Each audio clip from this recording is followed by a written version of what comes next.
Shalom. Jemaat yang terkasih di dalam Kristus Yesus, saat ini kita telah memasuki bulan November 2020. Pergumulan kita atas pandemi COVID-19 belum kunjung berakhir hingga saat ini.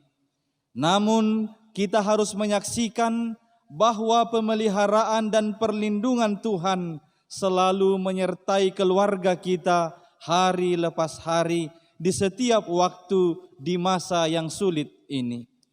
Itu semua berkat karunia Allah yang agung, maha kuasa. Oleh sebab itu, marilah kita memuliakan dan memasyurkan namanya yang kudus. Mengucap syukur atas semua pemberiannya dalam hidup kita, kita bernyanyi.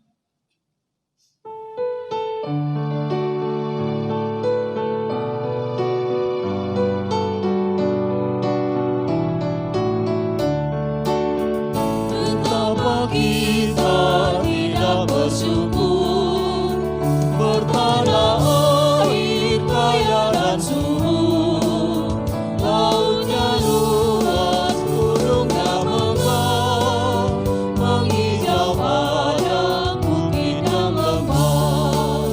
Itu semua berkat karunia Allah yang agung maha kuasa. Itu semua berkat karunia Allah yang agung maha kuasa. Bumi yang hijau, langit yang terang, berpadu dalam warna cemerlang. Indah cerita, damai dan teduh, bersama kita jaya dan teguh. Itu semua berkat karunia Allah yang agung maha kuasa. Itu semua berkat karunia Allah yang agung maha kuasa. Di dalam nama Allah Bapa dan nama anaknya Tuhan Yesus Kristus dan nama Roh Kudus yang menciptakan langit dan bumi. Amin.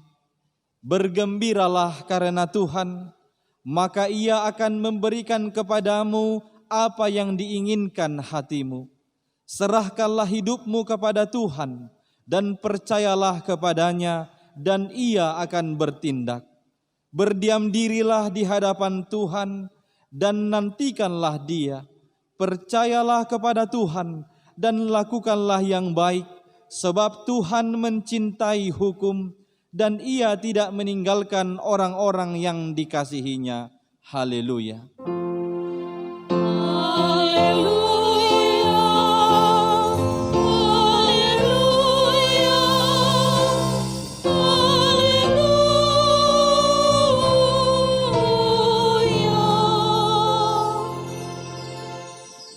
Kita berdoa.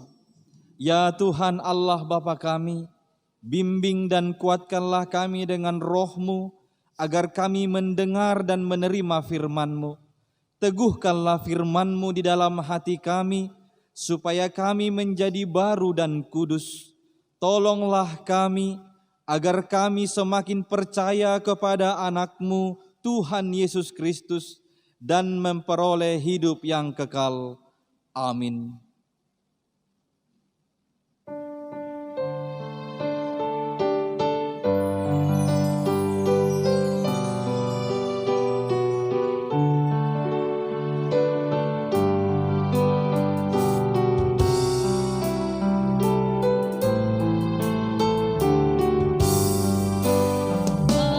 Hadir bagi kita dan hendak memberi berkat, melimpahkan kuasa Roh-Nya bagai hujan yang lebat.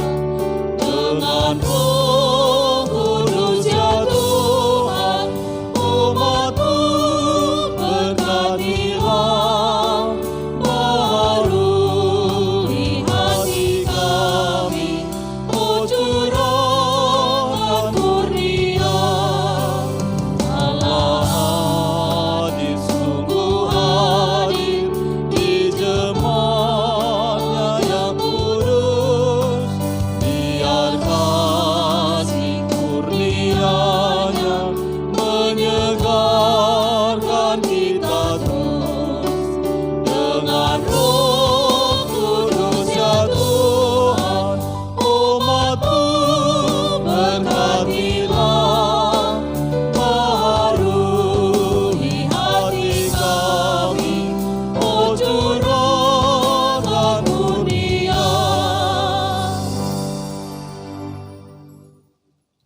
Hukum Tuhan yang ditetapkan pada Minggu Keluarga hari ini terambil dari kitab 1 Timotius pasal 4 ayat 7b sampai dengan ayat 8. Latihlah dirimu beribadah. Latihan badani terbatas gunanya, tetapi ibadah itu berguna dalam segala hal karena mengandung janji baik untuk hidup ini maupun untuk hidup yang akan datang. Demikianlah hukum Tuhan, marilah kita memohon kekuatan dari Allah untuk melakukan hukumnya. Ya Tuhan Allah, kuatkanlah kami melakukan yang sesuai dengan hukum-Mu. Amin.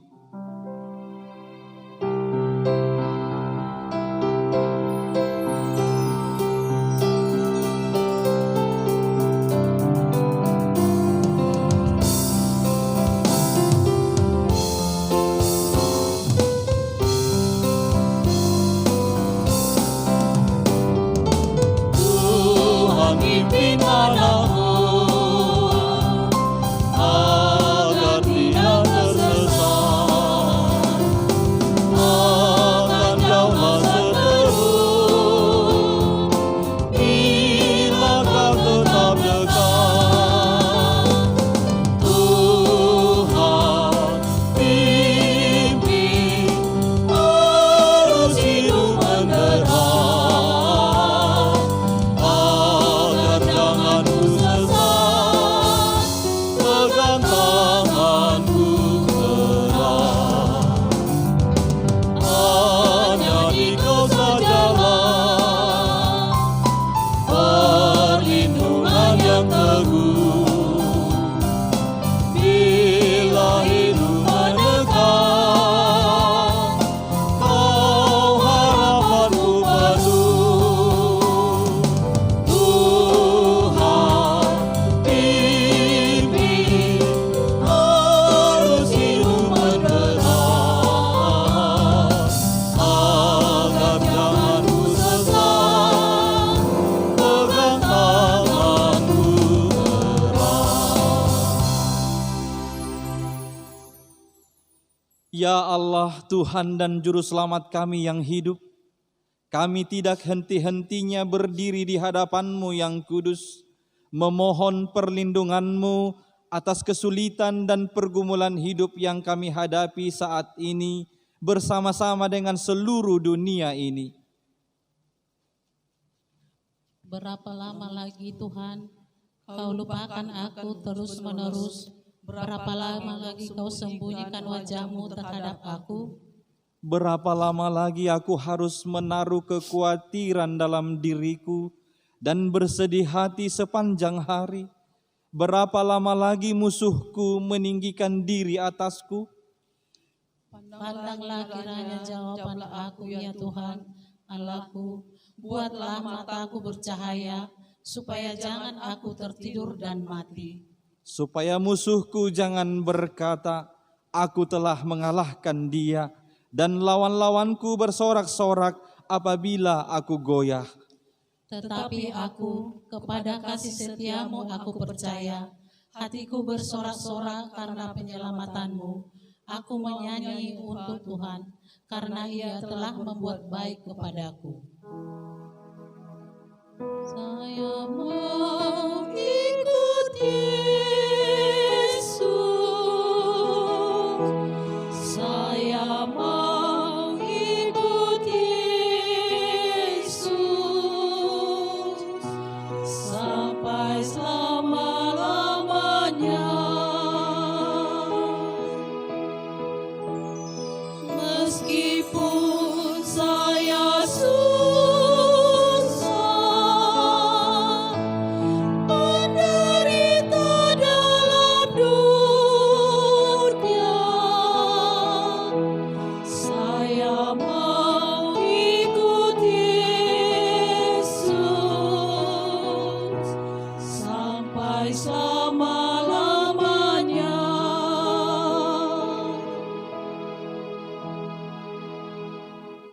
Kita berdoa. Ya Allah Bapa kami yang di surga, Engkau mengampuni dosa kami orang yang hina dan tercela ini, di dalam anak kesayangan-Mu. Kasihanilah kami, orang yang berduka cita yang berdosa ini. Nyatakanlah di dalam hati dan jiwa kami ini akan keampunan segala dosa dan kesalahan kami itu. Karuniakanlah Roh Kudus bagi kami untuk memberi kekuatan, keteguhan, dan ketetapan hati, supaya iman kami tidak tergoyahkan.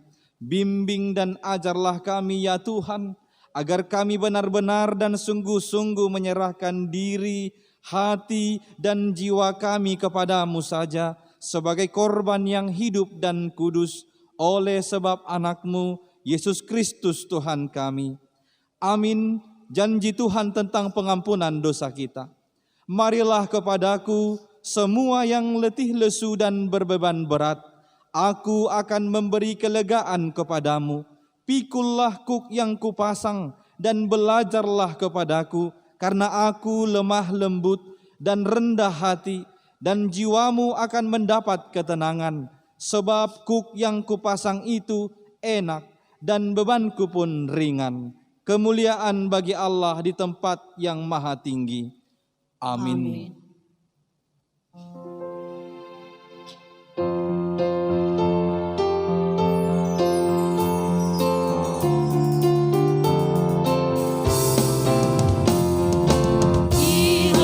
Dihapuskan dosamu hanya oleh darah Yesus.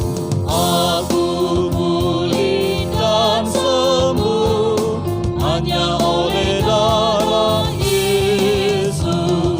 Oh, darah Tuhanku, sumber pembasuhku, sucilah hidupku hanya oleh darah Yesus. Pengampunan dosaku hanya oleh darah Yesus. Penyucian hidupku hanya oleh darah Yesus. Oh, darah Tuhanku, sumber pembasuhku, sucilah hidupku hanya oleh darah Yesus. Pembacaan epistel yang ditetapkan bagi kita pada minggu hari ini tertulis dalam surat 1 Korintus pasal 3 ayat 10 sampai dengan ayat 17. Kita membacanya secara responsoria. Beginilah firman Tuhan. Sesuai dengan kasih karunia Allah yang dianugerahkan kepadaku, aku sebagai seorang ahli bangunan yang cakap telah meletakkan dasar dan orang lain membangun terus di atasnya. Tetapi tiap-tiap orang harus memperhatikan bagaimana ia harus membangun di atasnya. Karena tidak ada seorang pun yang dapat meletakkan dasar lain daripada dasar yang telah diletakkan, yaitu Yesus Kristus. Entahkah orang membangun di atas dasar ini dengan emas, perak, batu permata, kayu, rumput kering atau jerami? Sekali kelak pekerjaan masing-masing orang akan nampak, karena hari Tuhan akan menyatakannya, sebab ia akan nampak dengan api, bagaimana pekerjaan masing-masing orang akan diuji oleh api itu. Jika pekerjaan yang dibangun seseorang tahan uji, ia akan mendapat upah. Jika pekerjaannya terbakar, ia akan menderita kerugian, tetapi ia sendiri akan diselamatkan, tetapi seperti dari dalam api. Tidak tahukah kamu bahwa kamu adalah bait Allah dan bahwa roh Allah diam di dalam kamu? Jika ada orang yang membinasakan bait Allah, maka Allah akan membinasakan dia, sebab bait Allah adalah kudus, dan bait Allah itu ialah kamu. Demikianlah pembacaan firman Tuhan. Berbahagialah orang yang mendengar firman Allah serta memeliharanya. Amin.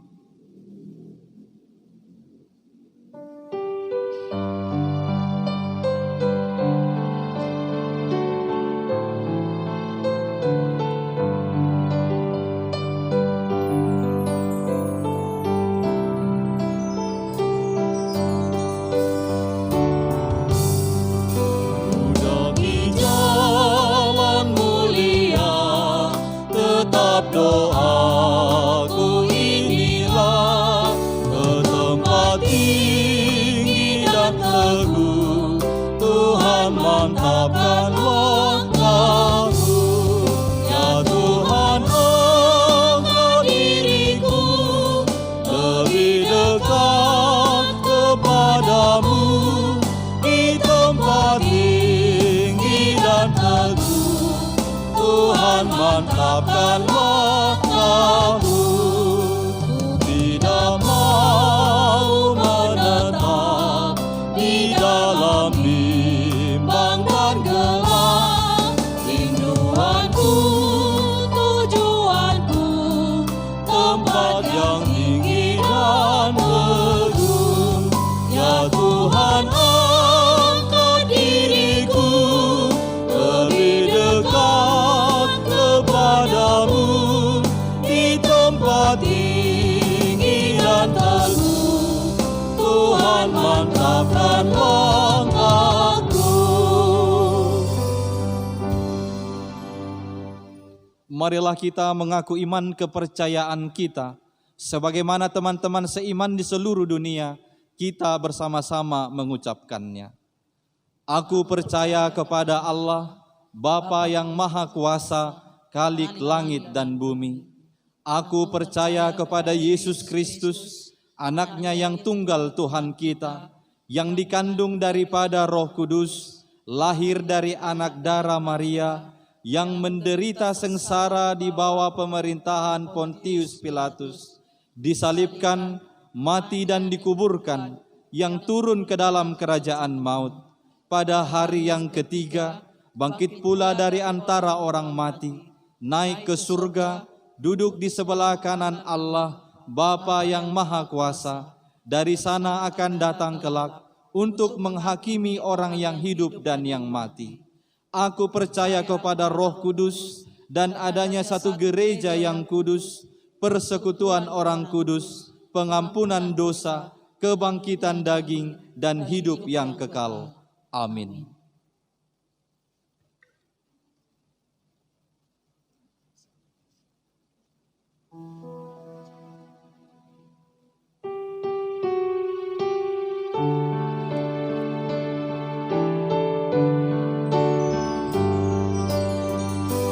Yesus pimpinlah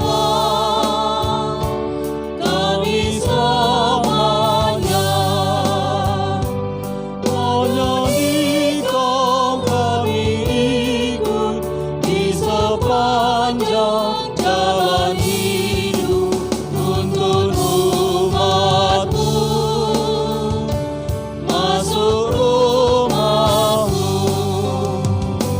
Berilah kami pun iman yang teguh, pekerjaan ditaklukkan oleh susah dan keluhan, tapi bertekun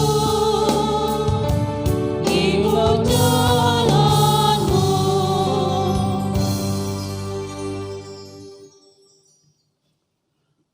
Damai sejahtera Allah yang melampaui segala akal dan pikiran manusia, kiranya memelihara hati dan pikiranmu di dalam Yesus Kristus, Juru Selamat kita. Amin. Shalom. Selamat hari Minggu bagi kita semua. Bapak Ibu, jemaat dan keluarga yang terkasih dalam Yesus Kristus, hari ini kita telah sampai ke bulan yang baru, yaitu bulan November di tahun 2020 ini. Kita patut bersyukur karena Tuhanlah yang telah menghantarkan kita Karena itu, lewat minggu keluarga yang kita adakan hari ini, biarlah seluruh keluarga semakin dekat dan memuliakan Tuhan. Dan kita berharap berkat Tuhan semakin melimpah dalam hidup keluarga kita masing-masing. Sekali lagi kami ucapkan Shalom, selamat hari Minggu bagi kita semua. Mari kita terima firman Tuhan yang menjadi khotbah pada minggu kita hari ini, tertulis dalam kitab 2 Raja-Raja pasal 23 ayat 1 sampai ayat 14. 2 Raja-Raja 23 ayat 1 sampai ayat 14. Kami sendiri akan membacakannya untuk kita. Mari kita berikan hati, jiwa dan pikiran kita untuk menerima firman Tuhan. Demikian firman Tuhan. Pembaharuan yang dilakukan Yosia. Sesudah itu raja menyuruh orang mengumpulkan semua tua-tua Yehuda dan Yerusalem. Kemudian pergilah raja ke rumah Tuhan, dan bersama-sama dia semua orang Yehuda dan semua penduduk Yerusalem, para imam, para nabi, dan seluruh orang awam, dari yang kecil sampai yang besar. Dengan didengar mereka, ia membacakan segala perkataan dari kitab perjanjian yang ditemukan di rumah Tuhan itu. Sesudah itu, berdirilah raja dekat tiang, dan diadakannya perjanjian di hadapan Tuhan untuk hidup dengan mengikuti Tuhan dan tetap menuruti perintah-perintahnya, peraturan-peraturannya, dan ketetapan-ketetapannya dengan segenap hati dan dengan segenap jiwa, dan untuk menepati perkataan perjanjian yang tertulis dalam kitab itu. Dan seluruh rakyat turut mendukung perjanjian itu. Raja memberi perintah kepada imam besar Hilkiah dan kepada para imam tingkat 2 dan kepada para penjaga pintu untuk mengeluarkan dari bait Tuhan segala perkakas yang telah dibuat untuk Baal dan Aserah dan untuk segala tentara langit. Lalu dibakarlah semua itu di luar kota Yerusalem, di padang-padang Kidron, dan diangkutnyalah abunya ke Betel.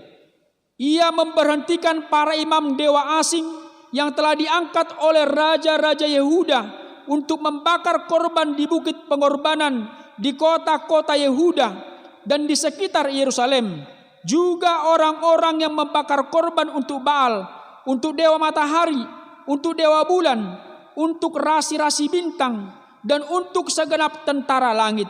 Dibawanyalah tiang-tiang berhala dari rumah Tuhan keluar kota Yerusalem ke sungai Kidron, lalu dibakarnya di situ dan ditumbuknya halus-halus menjadi abu. Kemudian dicampakkannya abunya ke atas kuburan rakyat jelata. Ia merobohkan petak-petak pelacuran bakti yang ada di rumah Tuhan, tempat orang-orang perempuan bertenun sarung untuk Aserah. Disuruhnyalah datang semua imam dari kota-kota Yehuda. Lalu ia menajiskan bukit-bukit pengorbanan, tempat para imam itu membakar korban, dari Geba sampai Bersebah. Dirobohkannyalah pula bukit-bukit pengorbanan di pintu-pintu gerbang yang ada dekat lubang pintu gerbang Yosua, penguasa kota itu, yang ada pada sebelah kiri kalau orang memasuki pintu gerbang kota itu. Tetapi para imam bukit-bukit pengorbanan itu tidak boleh naik ke mesbah Tuhan di Yerusalem. Hanya mereka boleh memakan roti yang tidak beragi di tengah-tengah saudara-saudara mereka. Ia menajiskan juga Tofet yang ada di lembah Ben Hinnom, supaya jangan orang mempersembahkan anak-anaknya sebagai korban dalam api untuk dewa Molok. Dibuangnyalah kuda-kuda yang ditaruh oleh raja-raja Yehuda untuk dewa matahari di pintu masuk ke rumah Tuhan, dekat bilik Natan Melek, pegawai istana yang tinggal di gedung samping. Juga kereta-kereta dewa matahari dibakarnya dengan api.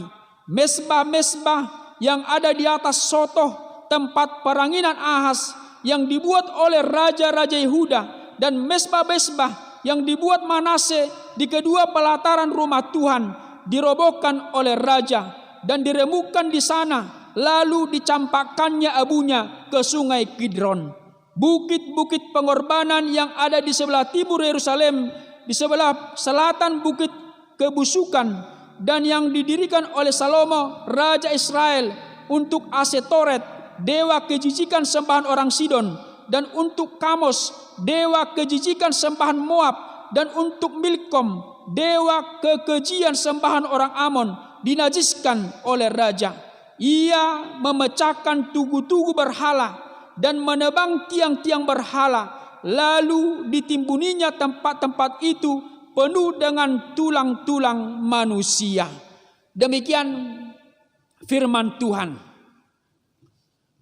Dalam satu buku ilustrasi diceritakan ada seorang raja yang sudah tua memerintah dalam satu kerajaan, di mana sang raja tersebut mempunyai 3 orang putra. Di masa tuanya, raja itu ingin menguji siapakah di antara ketiga putranya yang akan menjadi penggantinya. Lalu dia pun memanggil ketiga putranya tersebut dan mengatakan, "Aku akan memberikan 10 ekor anak ayam kepada kalian. Laksanakanlah perintahku, bunuhlah anak-anak ayam ini, tetapi dengan satu syarat, jangan ada seorang pun yang melihat atau mengetahuinya." Segera sesudah perintah raja itu, ketiga putranya bergerak ke 3 arah yang berbeda, mencari tempat yang menurut mereka tempat paling aman untuk membunuh anak-anak ayam tersebut. Singkat cerita, beberapa hari kemudian satu orang dari anak raja itu, yaitu anak yang paling besar, anak sulung, kembali ke istana dengan membawa bangkai anak-anak ayam yang sudah berhasil dibunuhnya. Dia pun melapor kepada raja. Dia mengatakan, "Baginda, perintah raja sudah saya laksanakan dan saya pastikan tidak ada seorang pun yang mengetahui pembunuhan yang saya lakukan, karena saya melakukannya di satu hutan yang sangat jauh dan sangat sunyi. Bagus, saya bangga kepadamu." Itulah jawaban sang raja tersebut. Selang beberapa saat, putra kedua datang dan melapor kepada raja, sama seperti anak yang pertama tadi. "Saya pastikan tidak ada seorang pun yang mengetahui pembunuhan yang saya lakukan, karena saya melakukannya di tengah lautan yang sangat luas."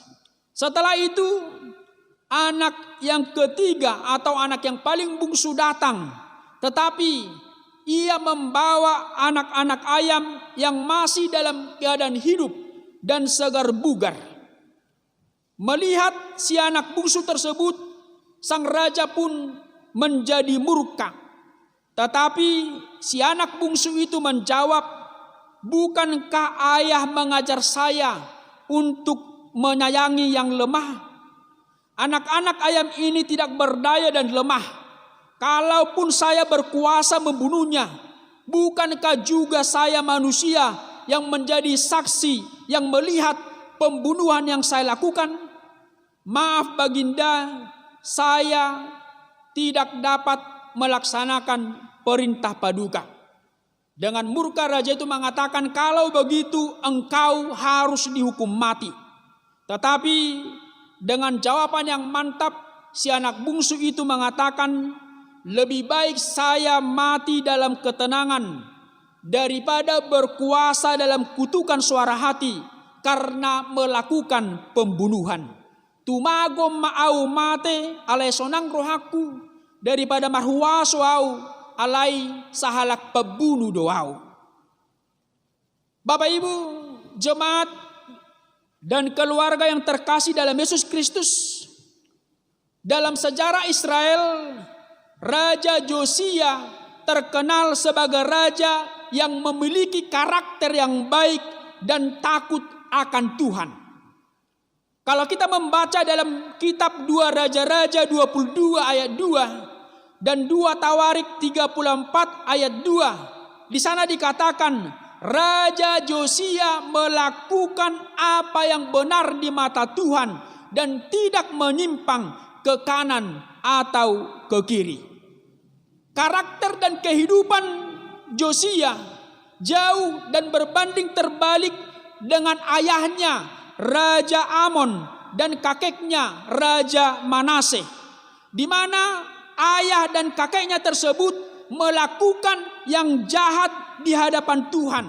Mereka melakukan sinkritisme, menyembah dewa Baal dan berhala, memanggil roh peramal dan membuat patung-patung Asyera untuk disembah oleh rakyat Israel. Bahkan sinkritisme yang mereka lakukan sangat parah karena telah memasuki bait suci Tuhan. Ayah dan kakek Raja Josia telah meninggalkan Tuhan, dan itulah yang menimbulkan sakit hati Tuhan. Perilaku ayah dan kakek Raja Josia sebagai pemimpin bangsa Israel ketika itu otomatis mempengaruhi kehidupan bangsa Israel, sehingga kehidupan sosial dan keagamaan Israel menjadi sangat bobrok dan sangat kacau balau. Satu hal yang sangat menarik, Raja Josia tidak meniru dan melakukan apa yang dilakukan oleh ayahnya dan kakeknya. Ia menunjukkan cara hidup yang berbeda dengan takut akan Tuhan, walaupun dia masih tergolong sangat muda, yaitu 8 tahun ketika diangkat menjadi raja. Bagi Raja Josia, ketidaksejahteraan dan ketidaktentraman bangsanya, masalah politik dan kenegaraan yang kacau balau adalah merupakan dampak dari sembrautnya spiritualitas bangsa itu sendiri, di mana bangsa itu telah jauh dari Tuhan. Yosia melihat itu sebagai masalah besar. Karena itulah Raja Josia tampil sebagai reformator. Ia bertekad melakukan pembaharuan, dan dia tetap berharap walaupun kehidupan Israel sudah sangat bobrok jauh dari Tuhan, tetapi Yosia berharap bahwa Allah akan berbelas kasihan dan akan mengampuni Israel. Itu motivasinya mengapa dia melakukan reformasi, pembaharuan dalam kehidupan bangsa Israel. Yang menjadi pertanyaan, apa dan bagaimana cara Josia melakukan reformasi di tengah-tengah kehidupan bangsa Israel? Hal yang pertama yang dia lakukan, dikatakan tadi dalam nas ini, yaitu mengumpulkan seluruh bangsa Israel di rumah Tuhan dari semua kalangan, para tua-tua, imam-imam, nabi-nabi, baik yang tua dan juga yang muda. Kepada seluruh Israel, Raja Josia membacakan kitab perjanjian antara Allah dengan Israel. Israel telah berdosa karena telah melanggar perjanjian dengan Allah. Karena itu, sebelum murka Tuhan datang, Yosia mengajak seluruh Israel melakukan pertobatan nasional dengan berjanji menaati Tuhan dan menjalankan firman-Nya.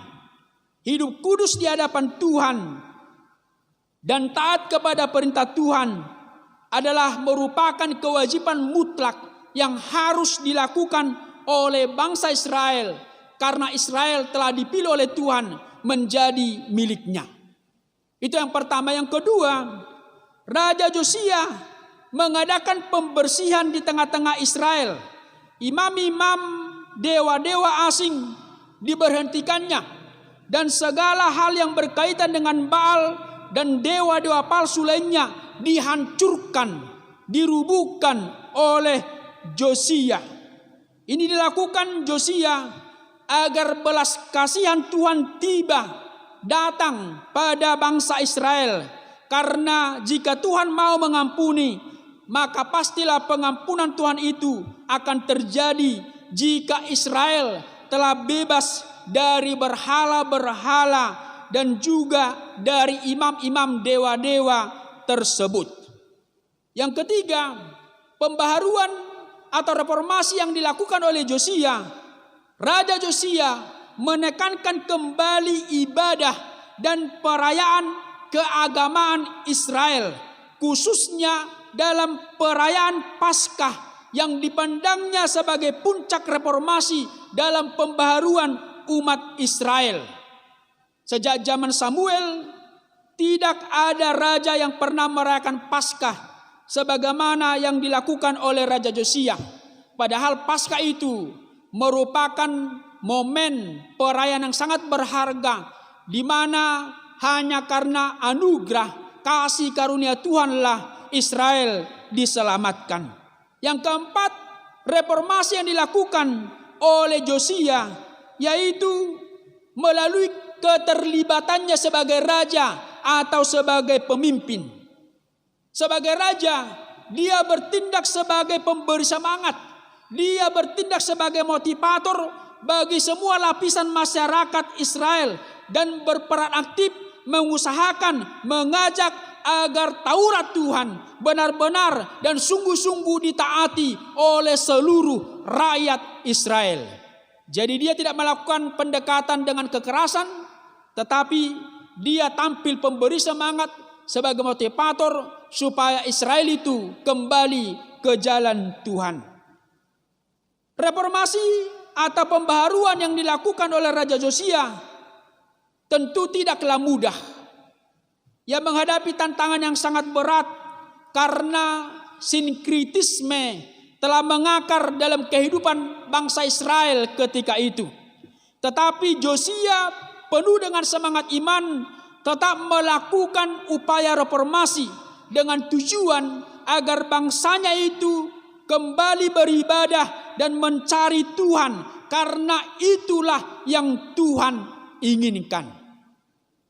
Jadi tantangan tidak membuat Raja Josia putus asa atau berhenti. Justru tantangan itu yang membuat dia semakin semangat supaya Israel bangsa tersebut kembali beribadah dan mencari Tuhan. Dan itu juga yang diingatkan kepada kita melalui khotbah minggu hari ini. Yang pertama, kita diingatkan aktiflah membaharui diri. Aktiflah membaharui diri.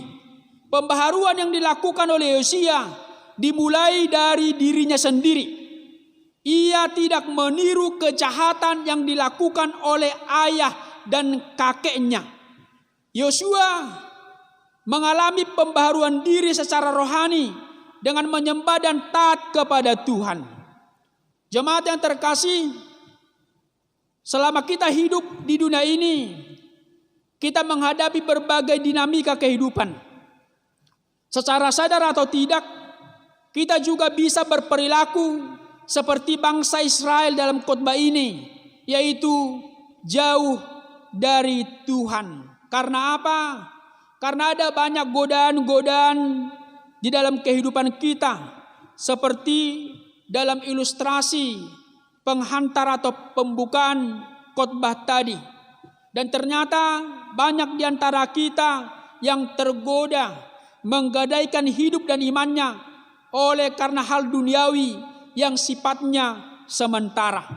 Manusia modern saat ini sangat banyak dipengaruhi oleh materi, jabatan, pangkat, kesuksesan duniawi. Nilai yang diutamakan bukanlah cinta kasih, melainkan status. Sukses diukur dengan kekayaan, kekuasaan, kenikmatan, tidak lagi kepada prestasi dan pelayanan. Bagaimana kita tetap hidup dalam kebenaran Tuhan?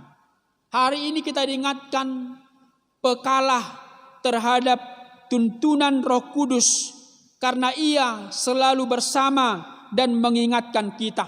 Dalam Roma 12 ayat 2, di sana dikatakan, janganlah kamu menjadi serupa dengan dunia ini, tetapi berubahlah oleh pembaharuan budimu, sehingga kamu dapat membedakan manakah kehendak Allah, apa yang baik, yang berkenan kepada Allah, dan yang sempurna. Kalau saat ini kita merasa jauh dari Tuhan, ingatlah Yesus menunggu pertobatanmu. Dia ingin supaya kita hidup dan menikmati kebahagiaan serta sukacita kekal yang telah disediakannya. Yang kedua, melalui khotbah minggu hari ini kita diingatkan, sekali kita memberi hidup kita kepada Kristus, tetaplah setia dan takut akan Tuhan. Kita diingatkan, kasihilah Tuhan Allah dengan segenap hati, dengan segenap jiwa, dengan segenap kekuatanmu. Itu dikatakan dalam Ulangan 6 ayat 5, atau juga dikatakan dalam nas khotbah hari ini. Sepanjang hidup Josia, dia tetap setia mengikuti Tuhan, walaupun dia harus melawan arus karena seluruh Israel sudah berdosa ketika itu kepada Tuhan. Jangan pernah kompromi untuk menduakan Tuhan. Jangan menduakan Tuhan hanya karena harta, jabatan, pangkat, hamoraon, hasangapon, hagabion. Jangan pernah menduakan Tuhan karena firman Tuhan sangat jelas mengatakan kepada kita, orang yang mendua hati tidak akan pernah tenang dalam hidupnya. Yang ketiga, dalam kepemimpinannya, Yosia mempunyai sikap hati yang takut akan Tuhan. Maka dia dengan mudah memiliki leading down. Artinya mengajak orang yang dipimpinnya sangat mudah untuk takut akan Tuhan, karena telah dimulai dari sikap seorang pemimpin. Karena telah dimulai oleh Josia, maka rakyat yang dipimpinnya akan sangat mudah diajak untuk hidup takut akan Tuhan. Ini menjadi pelajaran berharga dalam kehidupan keluarga kita. Pada zaman sekarang ini tidak mudah untuk berjumpa dengan pemimpin atau pribadi yang hidup dengan komitmen dan kesetiaan yang tinggi. Sebaliknya, tidak sulit untuk bertemu dengan seseorang pemimpin di mana kata dan perbuatannya sering berbeda. Di tengah banyaknya tantangan yang dihadapi oleh keluarga kita saat ini, kita para orang tua diajak untuk menjadi model dan menjadi teladan bagi anak-anak kita. Maka anak-anak kita pun akan menjadi model yang baik bagi lingkungan dan orang-orang di sekitarnya. Buah yang baik dari kita dinantikan dunia saat ini, sehingga dengan sendirinya kita akan tampil menjadi reformator sebagaimana Josia mereformasi Israel. Kita akan tampil menjadi pembaharu, membawa dunia ini ke arah yang lebih baik seturut dengan kehendak Kristus. Yang keempat, melalui khotbah minggu hari ini kita diingatkan bahwa Tuhan dapat memakai siapa saja yang akan menjadi alatnya. Tidak ada batasan usia saat Tuhan memakai kita untuk melayani. Yosia berumur 8 tahun pada waktu ia menjadi raja. Ia melakukan yang benar di hadapan Tuhan. Tentu perbuatannya yang menghancurkan dewa-dewa, menghancurkan penyembahan Baal ketika itu pasti menghebohkan seluruh rakyat dan seluruh Yerusalem. Tetapi dia mempunyai komitmen bahwa dia adalah alat yang dipakai oleh Tuhan. Menjadi renungan dan pertanyaan, kalau Yosia bisa dipakai Tuhan sejak usia muda, bagaimana dengan kita? Kita telah dipilih sebagai alat Tuhan. Kita adalah anak-anak Tuhan, hamba-hamba Tuhan. Maka kita dimampukannya untuk melakukan pembaharuan supaya dunia yang semakin jauh dari Tuhan akan dipulihkan dan dekat kepada Tuhan. Yang terakhir, yang kelima, pada akhirnya setiap kita diperhadapkan pada sebuah keputusan dalam hidup kita. Apakah kita akan menjadi orang yang jahat atau akan menjadi orang yang baik di hadapan Tuhan? Apakah akan menjadi orang yang takut akan Tuhan atau akan menjadi orang yang membelakangi Tuhan? Apakah hidup kita akan menjadi berkat atau sebaliknya akan menjadi kutuk? Hari ini tetapkan keputusanmu untuk tetap hidup mengasihi serta takut akan Tuhan. Sebagaimana Yosia, dia bertekad mempunyai komitmen iman untuk hidup tetap takut akan Tuhan, setia serta mengasihi Tuhan. Dan hari ini katakanlah bahwa kita bersama keluarga kita tetap beribadah kepada Tuhan, mengasihi Tuhan dengan sepenuh hati, sepenuh jiwa, dan dengan segenap kekuatan kita. Tuhan memberkati kita. Amin. Kita berdoa. Terima kasih Tuhan buat minggu yang indah ini, di mana kami boleh beribadah bersama dengan keluarga kami masing-masing. Dan kami mengucap syukur atas firman-Mu yang sangat indah yang telah kami dengarkan, menjadi bekal dalam kehidupan kami, supaya kami dalam kehidupan kami ini mempunyai iman dan komitmen yang teguh, tetap mengasihi Tuhan dengan segenap hati, jiwa, dan kekuatan kami. Setiap hari kami boleh semakin mengandalkan Tuhan, melakukan apa yang Tuhan firmankan dalam kehidupan kami. Karena kami tahu Tuhan telah memilih kami, menetapkan kami menjadi milik Tuhan yang sangat berharga. Tuhan rindu supaya kami menjadi pembaharu dalam kehidupan dunia ini, menjadi berkat, bukan menjadi penyakit, bukan menjadi kutuk. Mampukan kami Tuhan supaya kami tampil menjadi Josia-Josia yang mampu membawa pembaharuan, reformasi dalam kehidupan kami, kehidupan keluarga kami, lingkungan kami, gereja kami, bangsa dan negara kami ini, bahkan bagi dunia ini. Berkati kami, berkati setiap keluarga jemaat-Mu. Kiranya Tuhan yang selalu menyempurnakan sukacita dalam setiap keluarga umat-Mu. Hari ini kami berdoa buat seluruh jemaat-Mu yang saat ini mungkin sedang dalam pergumulan menghadapi sakit penyakit. Tuhan yang menguatkan, memberikan kesembuhan kepada mereka. Dan secara khusus ketika kami sampai hari ini menghadapi pergumulan karena pandemi COVID-19, kami bermohon Tuhan, kiranya Tuhan yang melenyapkan virus COVID-19 tersebut dari dunia ini, supaya dunia ini pulih. Kami boleh dengan semangat kembali melakukan aktivitas kami dan melanjutkan hari-hari yang Tuhan berikan kepada kami. Berkati kami Tuhan, kiranya Engkau selalu menjagai kami. Terima doa kami, ampunkan dosa kami. Dalam Yesus Kristus kami telah berdoa dan mengucap syukur. Amin.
Suka menuturkan,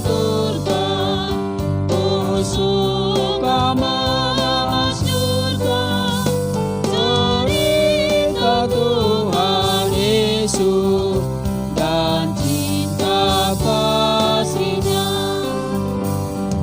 Suka menuturkan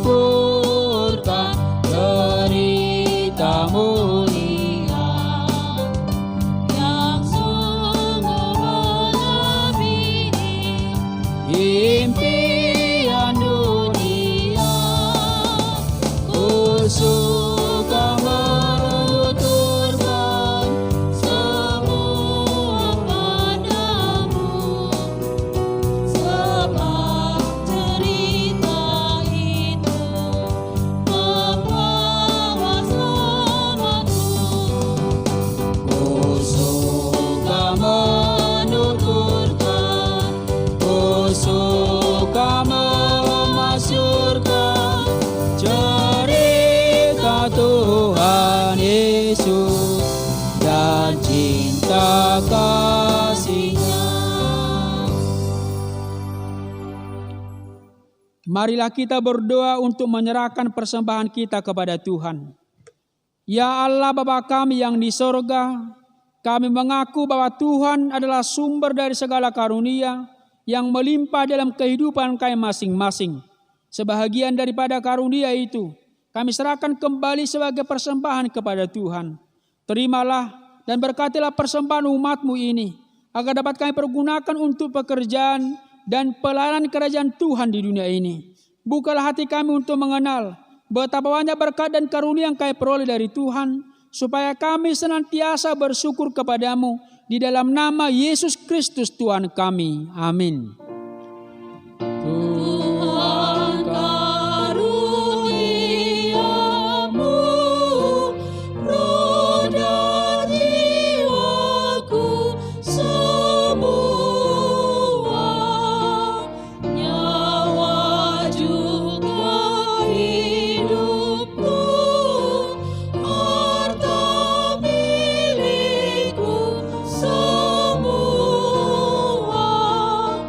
ku serahkan padamu untuk selama-lamanya. Bapa kami yang di sorga, dikuduskanlah namamu, datanglah kerajaan-Mu, jadilah kehendak-Mu di bumi seperti di sorga. Berikanlah kami pada hari ini makanan kami yang secukupnya, dan ampunilah kami akan kesalahan kami, seperti kami juga telah mengampuni orang yang bersalah kepada kami. Dan janganlah membawa kami ke dalam pencobaan, tetapi lepaskanlah kami daripada yang jahat. Karena Engkau punya kerajaan dan kekuasaan dan kemuliaan sampai selama-lamanya. Amin. Terimalah berkat Tuhan. Tuhan memberkati dan melindungi engkau. Tuhan menyari engkau dengan wajah-Nya dan memberi engkau kasih karunia. Tuhan menghadapkan wajah-Nya kepadamu dan memberi engkau damai sejahtera. Amin. Amin. Amin. Amin.